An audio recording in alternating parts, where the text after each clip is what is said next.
Welcome back, Careblazer. In today's video, I am going to talk about something that can help you improve your loved one's difficult dementia behaviors, improve the interactions, the quality of interactions you have with your loved one, and reduce any difficult behaviors that might be going on. Now, I've done a ton of videos on how to reduce and prevent difficult dementia behaviors, but I've never done a video on this specific concept, and it's a classic psychology concept. I can't believe I've never talked about it here, and I'm excited to share it with you. So this is what you're going to get from watching today's video. Number one, why just because your loved one has dementia doesn't mean they can't learn new things. Number two, how this ability to learn new things is creating strain and tension in your relationship. And number three, the video will begin to help you apply this information to your personal situation so that you can see some positive results. This is going to be so important for you and your future as a Careblazer. I hope you enjoy this video, and I don't want you to miss the bonus tip I throw in at the very end. And real quick, I want to remind you, I have a free Dementia Careblazers survival guide. You can download it by going to the description of this video and clicking the link. Also, if you haven't already, please consider subscribing to my channel. It's totally free, and when people subscribe to my channel, it helps this channel reach other Careblazers in the world who don't yet know these videos exist. Okay, so for the topic today. So in the past, I've talked about how just because somebody with dementia might have bad memory, it doesn't mean they can't learn new things. I sometimes talk about it in terms of they might not remember exactly all the details, but they can remember the feeling they're left with. And I've used the classic example from the early 1900s of a doctor working with somebody who had severe memory loss, would not remember 5 minutes in between. And this doctor was working with this patient, and every day this patient would come in and think that she was meeting the doctor for the first time. She never ever remembered that she had met this doctor. So one day the doctor decided to put a pin, like a pin, a thumbtack or something in his hand to reach out and shake the patient's hand. And when the patient reached out her hand to introduce herself because she thought it was the first time, she immediately pulled the hand away because her hand got pricked. Now the next day, when this patient showed up for her visit and the doctor extends his hand, the patient refused to shake his hand. Now, how could that be? Why would the patient refuse to shake his hand? She shook his hand multiple occasions, thinking she was introducing herself for the first time. But on the day after the pinprick, she refused to do it. She had no recollection of meeting him, didn't remember yesterday, couldn't say anything about the pinprick, but something in her remembered that there was some pain or something when she shook her hand. So that's the classic experiment I've often talked about.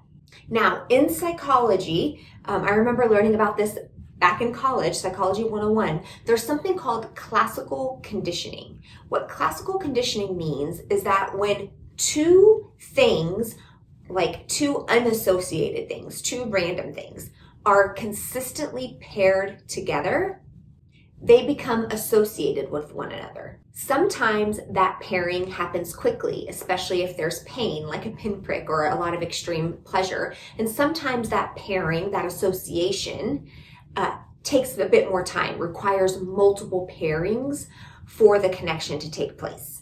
Classical conditioning is happening all the time. So it's easy to overlook and not even realize or consider that learning is actually happening. The classic experiment that developed this field or this term, classical conditioning, was done by a Russian psychologist in a lab working with dogs. What he discovered is that if he rang a bell before feeding his dogs, the dogs would eventually salivate to the bell. So when you think about it, when you put food in front of a dog, it begins to salivate, right? So food, natural response is salivation. But because this researcher would ring a bell before the food, eventually the dog would start salivating just at the sound of the bell. No food whatsoever had been introduced yet, but just at the sound of the bell, the dog started to salivate. The dog paired a bell with knowing there was going to be food, right? So a bell and food aren't something that are like inherently connected, but by pairing them together over a period of time consistently, the dog associated the bell with food.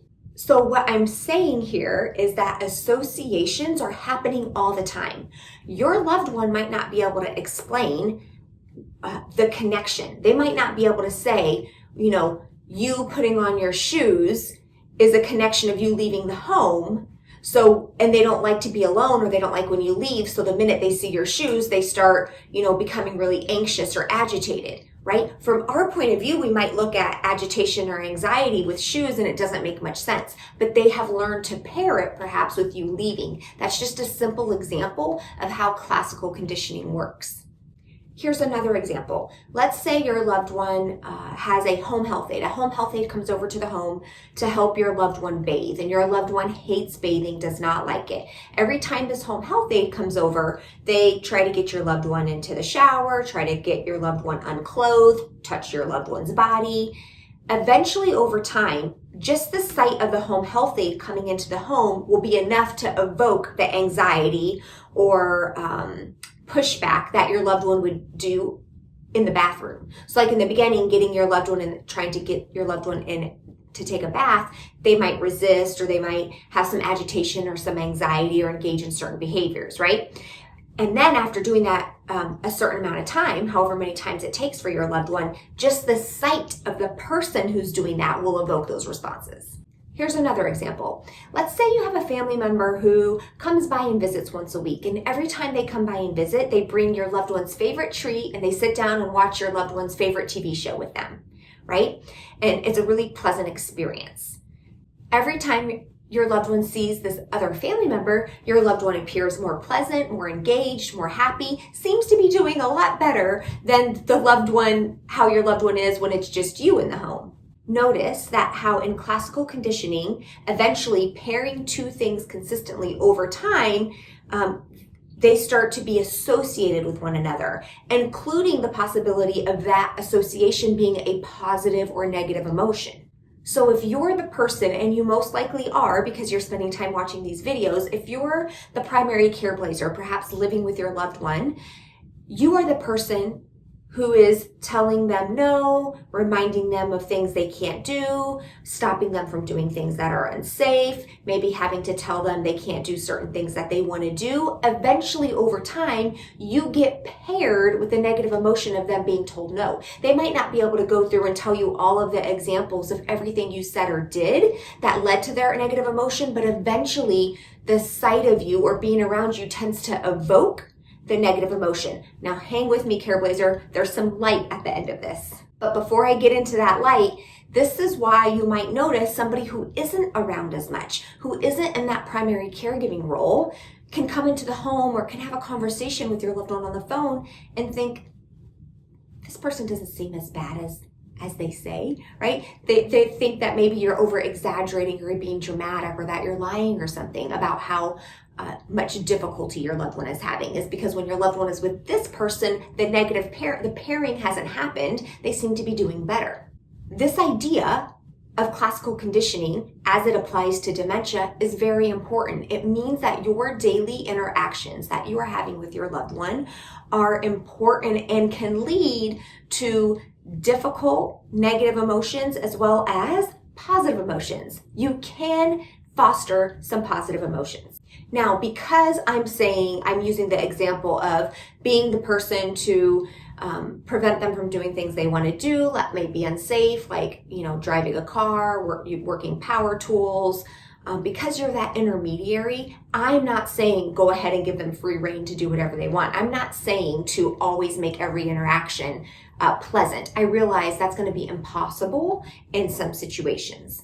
But this is a really good time to pause and reflect and think about any unintentional negative pairings that may have been happening as you've started this caregiving journey. I guarantee you nobody has ever talked to you about this or has presented it in this way, that these pairings are happening all the time, including with people with dementia, right? So that I want you to think about, have there been any pairings that are leading to these negative emotions or reactions from your loved one? And if there have been, then this is a great opportunity to think, how can I use this same principle of classical conditioning and start to pair positive emotion? This video, none of my videos, none of my information is ever meant to discourage you or meant to beat yourself up, right? You don't know what you don't know until you know it. So don't ever look back and beat yourself up for not knowing this information or for doing things differently. But we can decide, how do we want to move forward from here? And even situations where negative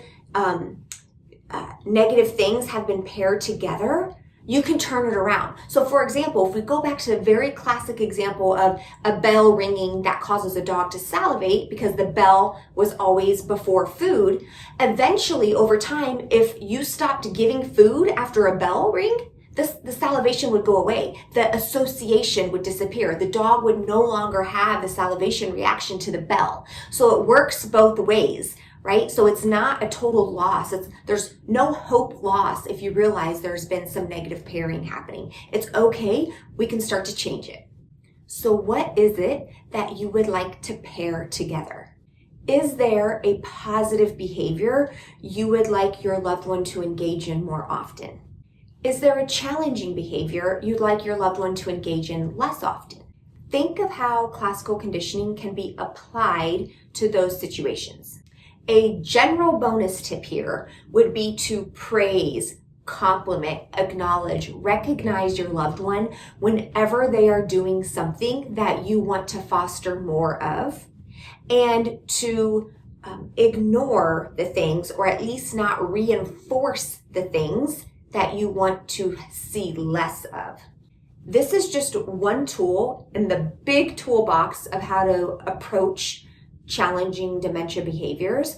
I have an entire playlist with over 30 videos on all kinds of other approaches, but I do love this idea. Learning is happening with your loved one. Classical conditioning is at work with your loved one. We can make it work to your advantage, to your loved one's advantage, even if up to this point, there's been some unintentional negative pairing happening. If you're a Care Course member with Q&A access, I want you to come to one of the upcoming live Q&A sessions with some behaviors or situations that you would love to see changed, and you would love to see how it can be paired in a more positive way. Bring those examples to our live Q&A sessions. We can work on those together. Careblazer, I hope this video gives you some food for thought. Let me know below how or if you plan on using this information of classical conditioning and applying it to your situation. How do you imagine applying this to your situation with your loved one? I'll be back next week with another video as always. In the meantime, Careblazer, keep up the great work. Bye.